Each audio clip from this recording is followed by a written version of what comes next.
Ito po ang kagandahan mga kanayon kapag nasa probinsya ka. Magturo ka lang, may pang-ulam ka na. Ito nga po.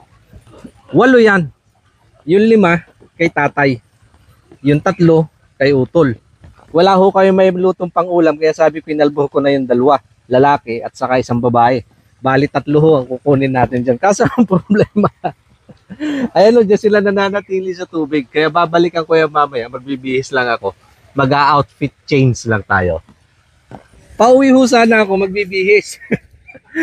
Saktong dating naman ito mga operator ni Utol sa makina, sa mga machineries nila, equipment nila sa pagsasaka. Galing po sa bukid. Umuwi na sila. So sa halip na magbihis ako, napakiusapan ko na sila na lang po ang manghuli. Hindi na tayo mabasa. Basa na din naman sila galing ng bukid. Yung operator po ng harvester at saka yung traktora.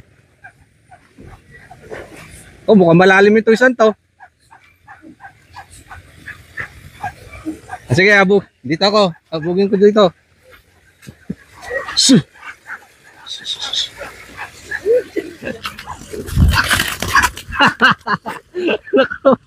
Mahina si kanayon. Hindi makadampot. Wala. Hindi ko mabitawan yung cellphone ko eh. Ayun lang.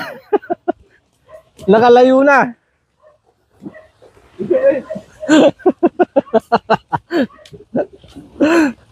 Lusong.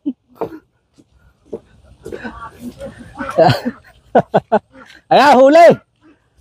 Kuha. Isa pa, isa pa. Yan pa lalaki na yan, yan.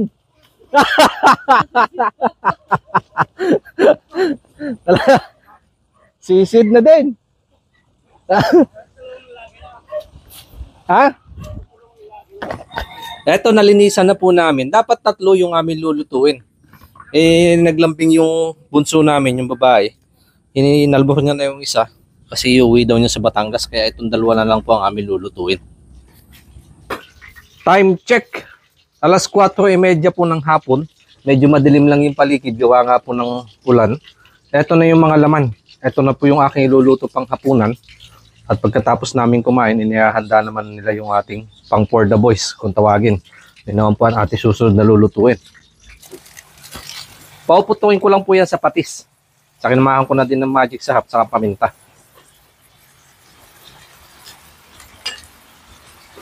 Sinabay ko na ho dito ang pagluluto. Sinaling ko na dito sa malaki.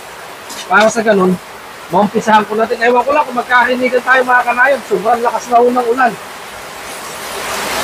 Ito yung kanyang laman loob. Sasangkot siya ko lang din ulit sa patis. Magic sarap. Magbilis ang luto na to kasi ayan talaga yung ulan. Paminta. Patutuyan ko lang din po ng katas. At ito namang isa. Medyo okay na yan. Lagyan natin ng suka. I-adobo ko lang. Mamaya ako nalalagyan ng gata. Toyo. Okay. Sa wakas ho, tumila na din yung ulan. Eto, natuyuan na din yung aming pandinuguan. Ha? Mo? Etong isa. Medyo tuyo na din ho. Lalagay ko na din tong 1 kilong kakanggata ng niyog. Baka magmantika na din po yung kanya sabaw.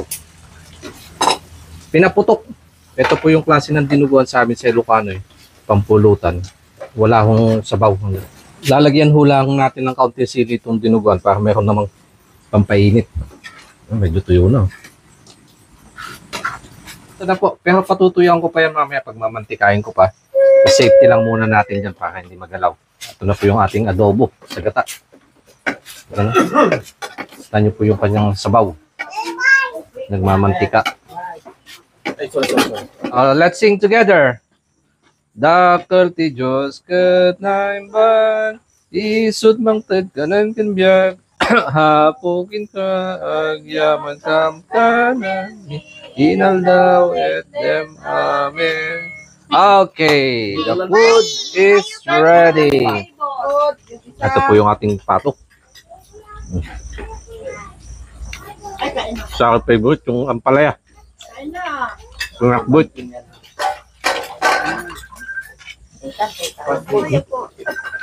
Sarap. Dakot, dakot. Ang ginutom.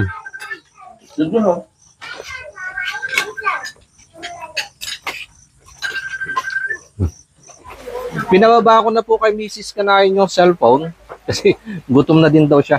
Gusto na din nung kumain. Kaya naman. Bagsak naman yung ulan.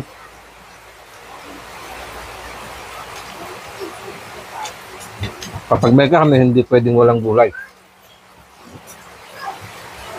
Kasama na ho natin lagi sa pagkain yan. Galit-galit mo na, wala mo nang usap-usap. Yan yung ating long table. O, kaway-kaway dyan, kaway-kaway. Kaway-kaway!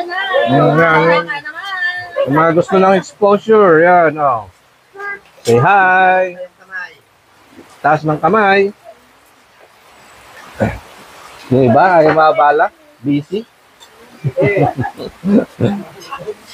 Gutom, eto pa pala. Ang ganda ng pwesto yan, no? Sabi niya, bahala kayo dyan.